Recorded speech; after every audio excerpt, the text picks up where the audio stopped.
Welcome friends, চিরন্দা চ্যানেলে তোমাদের আবারও স্বাগত। দেখো, আজকে যে অঙ্কগুলো নিয়ে এসেছি আগের দিনের মতনই, তো সেগুলো ওয়েস্ট বেঙ্গল পুলিশের পরীক্ষার জন্য খুব গুরুত্বপূর্ণ। এই লেভেলেরই অঙ্ক কিন্তু তোমাদের দিতে পারে, সেম অঙ্ক না হলেও সেম টাইপের অঙ্ক তোমাদের দিতে পারে, কমন পাওয়ার সম্ভাবনা প্রবল। সুতরাং এই অঙ্কগুলো প্রত্যেকে কেউ স্কিপ করবে না, প্রত্যেকটা অঙ্ক তোমরা দেখো, আশা করি কমন পেতে পারো, এই টাইপ কমন পাবে। তো দেখো, প্রথম অঙ্কটা কি বলেছে, একটি দ্রব্য 450 টাকায় বিক্রি করে একজনের 25% লোকসান হয়। যদি তাকে 25% লাভ করতে হয় তাহলে বিক্রয় মূল্য কত হবে? দেখো, ধরে নাও তুমি কস্ট প্রাইস 100, তাহলে 25% লস হচ্ছে, মানে কি 75% তার ভ্যালু দাঁড়াচ্ছে, তাই না? ধরে নাও সিপি হচ্ছে 100, তাহলে এসপি কত লোকসান হচ্ছে? 25% লোকসান মানে কত? 100 থেকে যদি 25% বাদ দাও তাহলে কত হচ্ছে? 75%। তার মানে 75-এর ভ্যালু এখানে কত? 450, তাই না? 75-এর ভ্যালু 450। তার আমি কী করতে চাইছি? আমি লাভ করতে চাইছি কত? 25%। তার মানে 100 টাকা জিনিসটা আমি কত টাকায় বিক্রি করতে চাইছি? 125 টাকায়। তাহলে 75-এ বিক্রি করলে তার এইটা বিক্রয় মূল্য হচ্ছে, তাহলে 125 টাকায় বিক্রি করলে 125-এর ভ্যালু যেটা হবে সেটাই আমার অ্যান্সার। তো দেখো কী হচ্ছে, 75, 25 3, 25 5, 3 15 গুণ 15 মাল্টিপল, এটা কত হলো? 750। এটা 15 দিয়ে গুণ করলে কত? 750, 150 আর কি। তো দেখো 750 হয়ে যাবে আমার অ্যান্সার, ঠিক আছে? দেখো কি বলেছে, কোন ক্ষুদ্রতম সংখ্যাকে 15, 20, 36 এবং 48 দ্বারা ভাগ করলে প্রতি ক্ষেত্রেই 3 ভাগশেষ পাওয়া যাবে? তাহলে দেখো, এটা আমরা কি করব? এলসিএম করতে হবে আমাদেরকে, তোমরা জানো। 15, 20, 36, 48 আমি ধরে নিচ্ছি, কখনোই সিঁড়ি ভাঙা মেথডে কিন্তু আমরা যাব না। ধরে নিচ্ছি আমি 48 এলসিএম। 48কে দেখো 36-এর মধ্যে কি আছে? 12 ইন্টু 2, 12 ইন্টু 3, তাহলে 12 তো 48 দিয়ে ভাগ যায়, তাই না? যদি 12কে দিয়ে আমি ভাগ যাই, দেখো 12 চলে যায় কিন্তু 3 যাবে না। 12 দিয়ে যদি ভাগ করে দিই 3 যাবে না, তাহলে 3 আমি এর গুণ করে দিলাম, ঠিক আছে? 36-এর মধ্যে কোনটা যাবে? 36-এ 12টা যদি নিই তাহলে 3 যাবে না, তা 3 পড়ে গেলে 3 গুণ করে নেবো। এবার দেখো 36 ভাগ চলে যাবে, 48 ইন্টু 3, এবার দেখো 36 ভাগ চলে যাবে। আচ্ছা, এবার 20 দিয়ে চেষ্টা করে দেখি, 20-এর মধ্যে কি আছে? দেখো 5 আর 4 আছে, তাই না? 5 আর 4 আছে, দেখো 4টা তো চলে যাবে, 5 কিন্তু যাবে না, তাহলে 5কে আমি গুণ করে দেবো, তাই না? আর 15-এর মধ্যে দেখো 3ও চলে যাবে, 5ও চলে যাবে। 3 আর 5 অলরেডি এর মধ্যে আছে, 3 আর 5, তাই না? 3 আর এই 5, তাহলে এইটা হয়ে যাবে আমার এলসিএম, ঠিক আছে? তাহলে এলসিএম কত? 3 5 15, 15 ইন্টু 48, 15 ইন্টু 48 কত হচ্ছে? 4 15 60, 600, আর হচ্ছে 8 15 120 হতে 720 হচ্ছে এলসিএম। 720 এই সংখ্যাটা আমার এই 15, 20, 36, 48 দ্বারা ভাগ চলে যাবে, কিন্তু ভাগ শেষ থাকবে বলেছে 3, তাহলে 3 আমি অ্যাড করে দেবো, হ্যাঁ? 723 হয়ে যাবে আমার অ্যান্সার। বোঝা গেছে? 720 তো হলো আমার এলসিএম, এই সংখ্যাটা এদের সবাইকে ভাগ চলে যাবে, তাই না? কিন্তু আমায় বলেছে ভাগ করলে হবে না, 3 ভাগশেষ থাকতে হবে, তাই 3 যোগ করলাম, তাহলে 723 হয়ে যাবে আমার অ্যান্সার, ঠিক আছে? চলো পরেরটা দেখি। একটি পরীক্ষায় প্রতিটি সঠিক উত্তরের জন্য 4 নম্বর পাওয়া যায় এবং প্রতিটি ভুল উত্তরের জন্য 1 নম্বর কাটা যায়। একজন পরীক্ষার্থী 75টি প্রশ্নের উত্তর করে 125 নম্বর পেল।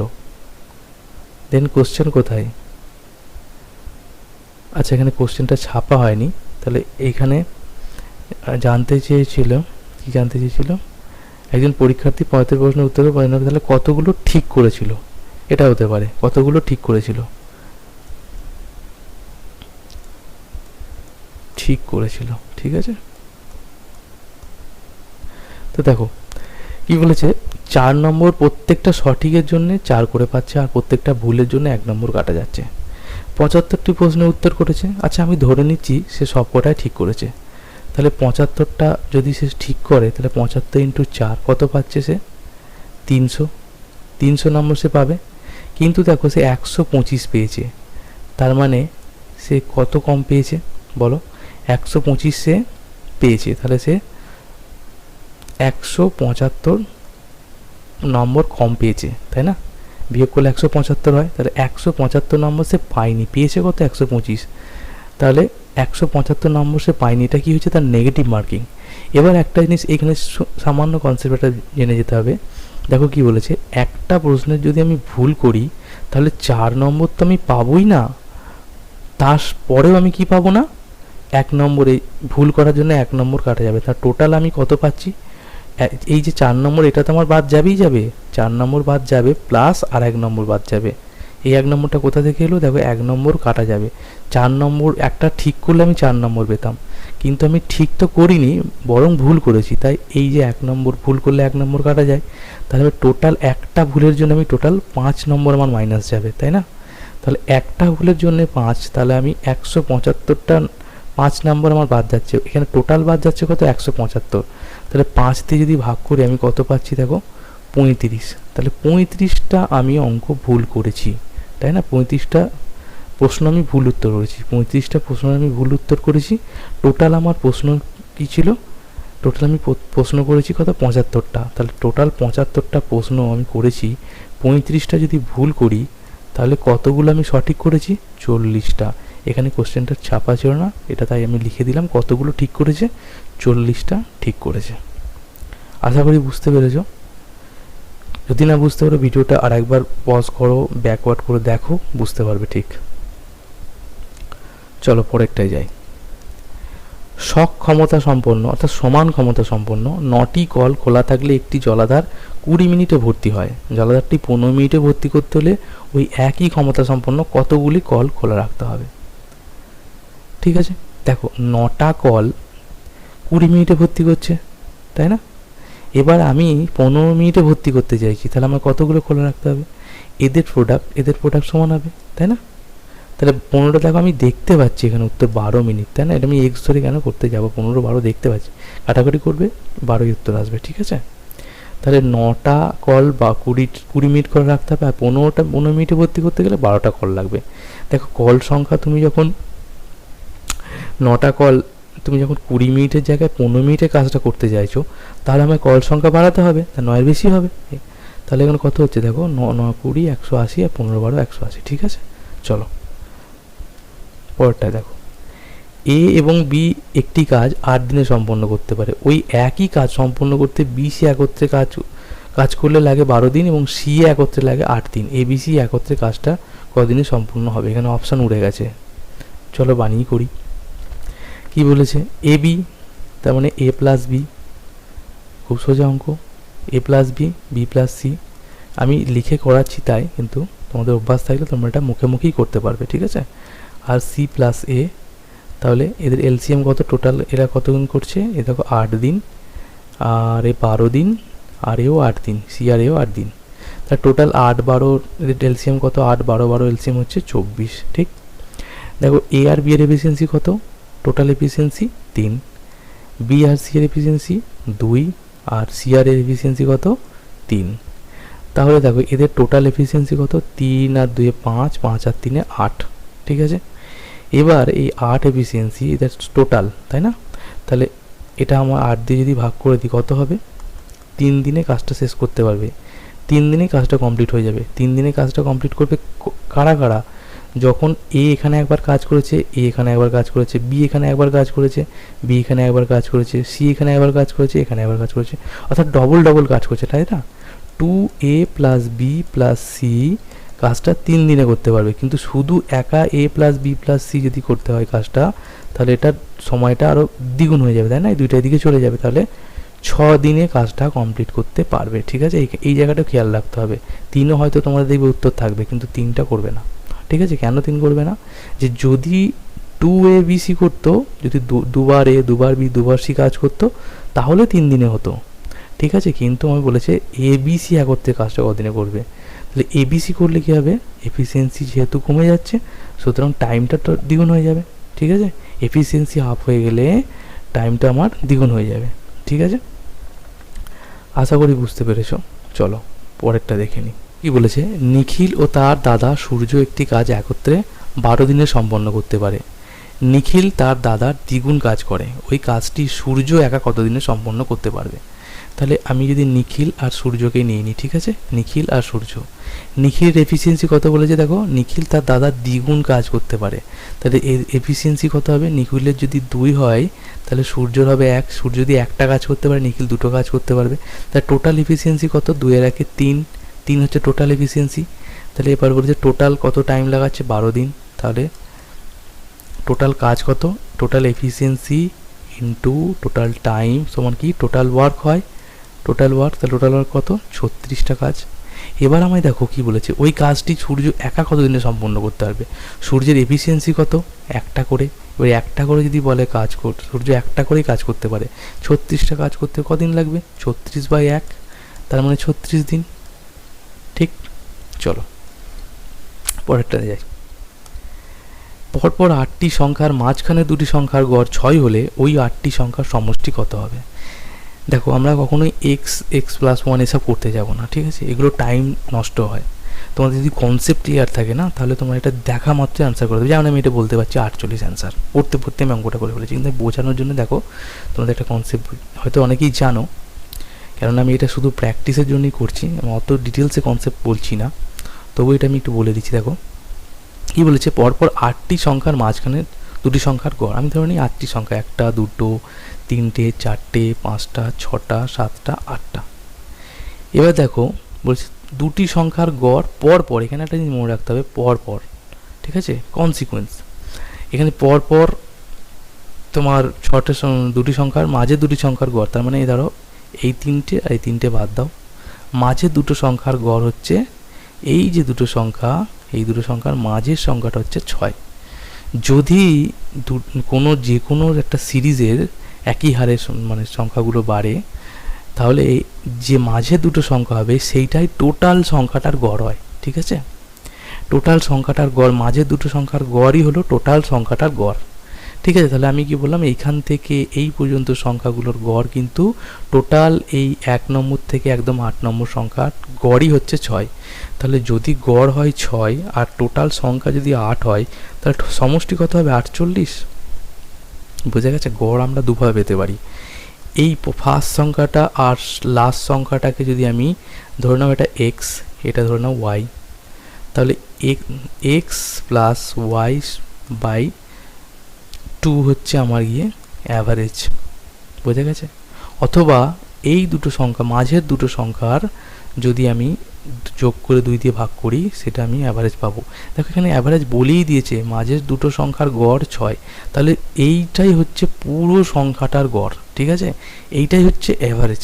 এবার অ্যাভারেজ যদি হয়ে যায় আমার 6, তাহলে টোটাল সংখ্যা কত, টোটাল সংখ্যা 8, তাহলে টোটাল সমষ্টিগত সাম কত হবে 48 হয়ে যাবে আমার অ্যান্সার, ঠিক আছে। চলো পরেরটায় যাই। 0 থেকে 50 পর্যন্ত 3-এর গুণিতকগুলির যোগফল কত। খুব ভালো অঙ্ক, সোজা এক লাইনে, কিন্তু একটু কনসেপচুয়াল। দেখো কি বলেছে, 0 থেকে 50 এর মধ্যে কতগুলো 3 দিয়ে ভাগ সংখ্যা পাবো। আমি কি পাবো, 3 পাবো, 9 পাবো, 12 পাবো, এরকম করে চলতে থাকবে। দিয়ে আমি লাস্ট কোনটা পাবো, 48 পাবো, তাই না। তার মানে কতগুলো সংখ্যা পাচ্ছি, দেখো 3, 16, 48, তার মানে আমি 1 থেকে টোটাল 16টা সংখ্যা আমি পাচ্ছি। 16টা সংখ্যা আমি 3-এর মাল্টিপল পাচ্ছি, মানে 3-এর গুণিতক হবে টোটাল 16টা সংখ্যা। এবার দেখো আমি 3 থেকে শুরু করেছি 48 পর্যন্ত, দেখো প্রতিবারই কিন্তু একই হারে বাড়ছে। আমি যেটা আগের অঙ্কটা ছিল সেটা আমি আরও ডিটেলসে এখানে বলছি। দেখো 12, 15, তাহলে প্রতিবারই পরপর 3 করে বাড়ছে। সম হারে যদি বেড়ে থাকে তাহলে এদের গড় কত হবে, প্রথম সংখ্যাটা 3, শেষ সংখ্যাটা 48, এগুলো হচ্ছে 3 দিয়ে বিভাজ্য সংখ্যা, তাই না। তাহলে 3 দিয়ে বিভাজ্য সংখ্যাগুলোর গুণিতকগুলোর যোগফল, মানে ফার্স্ট গুণিতক তাহলে 3, লাস্ট গুণিতক হচ্ছে 48, তাহলে এদের গড় কত হবে, তাহলে 48 প্লাস 3/2, এটা হলো গড়। এটা কি টোটাল সংখ্যাগুলোর এখান থেকে এইটার গড়, ঠিক আছে। কতগুলো সংখ্যা আছে, 16টা সংখ্যা আছে, তাহলে 16 দিয়ে গুণ করে দেবো, তাই না। তাহলে টোটাল গুণিতকগুলো যোগফল পেয়ে যাব, তাই না। 48 আর 3-এ কত হয় 51, 51/3 ইন্টু 16, ঠিক আছে। 48/3 ইন্টু, তাহলে এটা কত হবে, দেখো এটা 2, সরি, তাহলে 2 আর 8, তাহলে কত হলো 408, 51 ইন্টু 8, তাহলে 408 হয়ে যাবে আমার অ্যান্সার, ঠিক আছে। বোঝা গেছে। যদি না বুঝতে পারো ভিডিওটা পজ করবে, ব্যাকওয়ার্ড করো, দেখতে পাবে, বুঝতে পারবে। আরেকবার আমি বলে দিচ্ছি, দেখো আমার টোটাল গুণিতক সংখ্যা 16টা পেয়েছি আমি, 3 9 12 করে দেখবে টোটাল 16টা হচ্ছে, তাই না? প্রথম গুণিতক হচ্ছে 3, শেষ গুণিতক হচ্ছে 48। তাহলে এদের অ্যাভারেজ কত? অ্যাভারেজ আমি কি বলেছিলাম আগের অঙ্কটার ক্ষেত্রেই বললাম যে প্রথম সংখ্যাটা যদি সমহারে বাড়ে তাহলে প্রথম সংখ্যাটা এবং শেষ সংখ্যাটাকে যদি আমি যোগ করে দিই, যে প্রথম সংখ্যা শেষ সংখ্যা যোগ করেছি, তাহলে 48 আর 3, এটা আমি লিখে ফেলেছি শেষে, এটা ফার্স্ট সংখ্যা, এটা হচ্ছে লাস্ট সংখ্যা, ঠিক আছে? এদের যে যোগ করে দিই তাকে 2 দিয়ে ভাগ করলে এটা কি পেয়ে এলাম আমি? অ্যাভারেজ পেলাম, ঠিক আছে? অ্যাভারেজকে কতগুলো সংখ্যা আছে? 16টা সংখ্যা আছে, 16 দিয়ে গুণ করলে আমি টোটাল যোগফলটা পেয়ে যাব, সেটাই আমি করেছি, ঠিক আছে? উত্তর হয়ে গেল 408। আশা করি বুঝতে পেরেছো। চলো পরেরটা যাই। কোনো একটি নির্দিষ্ট অঙ্কের টাকার 5 বছরের সময়ে সরল সুদ ওই টাকার 1/4 হলে বার্ষিক সুদের হার কত? কি বলেছে? কোনো একটি নির্দিষ্ট অঙ্কের টাকার 5 বছরের সময়ে সরল সুদ, আচ্ছা 5 বছর টাইমটা, কোনো একটা টাকা 5 বছর কী হচ্ছে, কোনো সেই টাকার 1/4 হচ্ছে, ধরে নাও 100 টাকা। 100 টাকাটা কত টাকা হচ্ছে? 5 বছর টাইমে 25 টাকা হচ্ছে, তাই না? 5 বছরে 25 টাকা হচ্ছে, তার মানে 1 বছরে কত হচ্ছে? 5 বছরে যদি 25 টাকা হয়, 1 বছরে 5 টাকা হচ্ছে, তাই না? তাহলে 100 টাকা ইনভেস্ট করে আমি 5 টাকা বছরে পাচ্ছি, তাহলে 5% হয়ে যাবে আমার ইন্টারেস্ট। খুব সোজা অঙ্ক। দেখো এরকমই অঙ্ক তোমাদের প্রিলিমিনারিতে থাকবে, এমন কিছু কঠিন থাকবে না। তো আমাকে এই লেভেলগুলোই মেনটেন করে চলতে হবে, ঠিক আছে? স্পিডে করতে হবে, আর সময় খুব কম তোমাদের। চলো কি বলছি, একজন ছাত্র তার বাড়ি থেকে বিদ্যালয়ে যাওয়ার সময় ঘন্টায় 2.5 কিলোমিটার বেগে হোটেলে হাঁটলে সময় থেকে 6 মিনিট দেরিতে পৌঁছায়, কিন্তু ঘন্টায় 3 কিলোমিটার বেগে হাঁটলে সে সময়ে 10 মিনিটের আগে পৌঁছে যায়। ছাত্রের বাড়ি থেকে বিদ্যালয়ের দূরত্ব কত? ভালো অঙ্ক, প্রায় দেয় সব রকম পরীক্ষাতেই এরকম এসছে অঙ্ক। দেখো খুব কমন অঙ্ক। একজন ছাত্র বাড়ি থেকে যাওয়ার সময় 2.5 কিলোমিটার বেগে হাঁটলে 6 মিনিট দেরিতে পৌঁছে যাচ্ছে, আর 3 কিলোমিটার বেগে হাঁটলে সে 10 মিনিট আগে পৌঁছে যাচ্ছে, ঠিক আছে? ধরো আমি বলছি যে তার যাওয়ার টাইমটা ধরে নাও সে 9টার সময় পৌঁছানোর কথা, ঠিক আছে? যখন সে 2.5 কিলোমিটার বেগে হাঁটছে তখন সে ধরো 9টার সময়, তাহলে 2.5 কিলোমিটার যখন হাঁটছে তখন 6 মিনিট দেরিতে পৌঁছাচ্ছে, ঠিক আছে? 9টার পরে পৌঁছাচ্ছে, এইখানে কোনো একটা সময় পৌঁছাচ্ছে। আর যখন 3 কিলোমিটার বেগে হাঁটছে তখন কী হচ্ছে, 9টারও 10 মিনিট আগে পৌঁছাচ্ছে। যদি 6 মিনিট দেরিতে পৌঁছে যাচ্ছে, 6 মিনিট লেট হচ্ছে, তাহলে এটা কী হচ্ছে, এটা 10 মিনিট আগে পৌঁছে যাচ্ছে, ঠিক? তাহলে দেখো টোটাল গ্যাপটা কত মিনিটের, সময়ের গ্যাপটা কত? এখান থেকে টোটাল সময়ের গ্যাপ 16 মিনিট হচ্ছে টোটাল সময়ের গ্যাপ, তাই না? 16 মিনিট টোটাল সময়ের গ্যাপ। এই যদি এক্স্যাক্ট টাইম 9টা হয় তাহলে একবার সে কী হচ্ছে, লেট হয়ে যাচ্ছে, 9টার পরে পৌঁছাচ্ছে, একবার আগে পৌঁছে যাচ্ছে, তাহলে টোটাল সময়ের গ্যাপটা কত? 16 মিনিট। আচ্ছা এখান থেকে আমরা দেখো কি বলছি, স্পিড আমার কি, স্পিডের রেশিও কী দেওয়া আছে প্রথম দেখো, 2.5 কিলোমিটার যখন যাচ্ছি, 2.5 আর 3, তাই তো? যখন 2.5 কিলোমিটার বেগে যাচ্ছি আর তারপরে আমি স্পিডটা বাড়াচ্ছি, তখন সময়ের কী হেরফের হচ্ছে, তখন 6 মিনিট দেরিতে। দেখো যখন স্পিড যদি 2.5 থেকে 3 হয়ে যায় তাহলে টাইমের রেশিও কী হয়ে যায়, ঠিক উল্টে যায়, তাই না? টাইমের রেশিও কী হবে, 3 থেকে 2.5 হয়ে যাবে। এই জিনিসটা তোমাকে কিন্তু মাথায় রাখতে হবে। স্পিড যদি 2.5 থেকে 3 হয়ে যায় তাহলে টাইম হয়ে যাবে আমার, টাইমের রেশিও ঠিক উল্টে যায়, তাই না? 3 থেকে 2.5 হয়ে যাবে। এটা যদি 3 হয় তাহলে এটা হয়ে যাবে 2.5, ঠিক আছে? এবার দেখো কি বলেছে যে এইখানে সময়ের তফাৎ কত, এখানে দেখো 0.5 হচ্ছে আমার সময়ের তফাৎ, ঠিক আছে?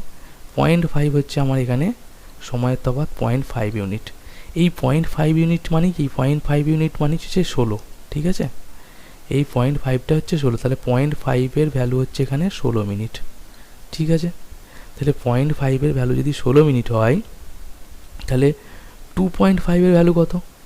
0.5-এর ভ্যালু যদি 16 হয় তাহলে এটা কত, 5 গুণ, তাহলে 2.5-এর ভ্যালু কত হবে, এটার 5 গুণ, তাহলে এটা কত হলো 80। এটা যদি 16 মিনিট হয় তাহলে এটা কত হবে, 80 মিনিট, ঠিক আছে? তাহলে 80 মিনিট আমার টাইম লাগে এখানটা, তাহলে কত, 2.5 এখানে 80 মিনিট, তাহলে 80 মিনিট। আর এটা আমি স্পিড কত আমার, 3 কিলোমিটার ছিল, 3 কিলোমিটার বেগে আমি যেতে পারি। 80 মিনিট সময় যদি আমার লাগে তাহলে আমি টোটাল ডিস্টেন্স কত যাচ্ছি, 3 কিলোমিটার বেগে যদি যাই আমি, 80 মিনিট ধরে যাই, দেখো তাহলে কত যাচ্ছি, 1 ঘন্টায় আমি 3 কিলোমিটার যাব, আরও 20 মিনিটে আরও 1 কিলোমিটার যাব, টোটাল আমি 4 কিলোমিটার যাব। এটাই আমার ডিস্টেন্স, বোঝা গেছে? তুমি চাইলে এইটা ধরেও করতে পারো, ঠিক আছে? এটা ধরে করলে কীভাবে হতো, 0.5 ইউনিটে তোমার কনস্ট্যান্ট থাকতোই, কারণ এটাই তো সময়ের পার্থক্য, এই সময়ের পার্থক্য মানে 16 মিনিট। 0.5 মানে 16 মিনিট হলে তাহলে 3-এর ভ্যালু কত হতো, 3-এর ভ্যালু আমার কত হতো বলো, 6 গুণ, তাহলে 96 মিনিট হতো। 96 মিনিট আমি 2.5 কিলোমিটার বেগে যেতাম, সেক্ষেত্রে একটু ক্যালকুলেশনটা জটিল হতো। তোমাদেরকে খেয়াল রাখতে হবে অঙ্ক করার সাথে সাথে যে কোনটা করলে কোনটাকে ধরলে আমার ক্যালকুলেশনটা ইজি হবে, ঠিক আছে। দেখো এইটা আমি ধরলাম 2.5 ধরলাম এই কারণেই, এখানে ক্যালকুলেশনটা আমার ইজি হলো। 0.5 সময়ের পার্থক্য, 0.5 ইউনিট সমান এখানে 16 মিনিট, তাহলে 2.5 ইউনিট মানে কত, 80 মিনিট। 80 মিনিট আমার টোটাল সময় লাগবে 3 কিলোমিটার বেগে যদি আমি যাই। তাহলে যদি আমি স্পিড ইন্টু টাইম, এটা কি টোটাল ডিস্টেন্স পাবো না, স্পিড ইন্টু টাইম সমান কি ডিস্টেন্স, তাহলে স্পিড এখানে আমার 3 কিলোমিটার বেগে আর টাইম লাগছে আমার 80, এখানে ইউনিটের ভ্যালুটা এক্স্যাক্ট ভ্যালুতে পেয়ে গেলাম 80, তাহলে 80 মিনিটে আমি কতটা যাব, 3 কিলোমিটার বেগে গেলে 4 কিলোমিটার টোটাল আমি যেতে পারবো, এটা আমার ডিস্টেন্স। আশা করি বোঝাতে পেরেছি। চলো আজকের মতো এইটুকুই। ভিডিওটা ভালো লাগলে অবশ্যই শেয়ার করবে বন্ধুদের মধ্যে, লাইক তো করবে, আর কমেন্টে জানাবে কেমন লাগছে, পারলে সাবস্ক্রাইব করে নিও। Thank you.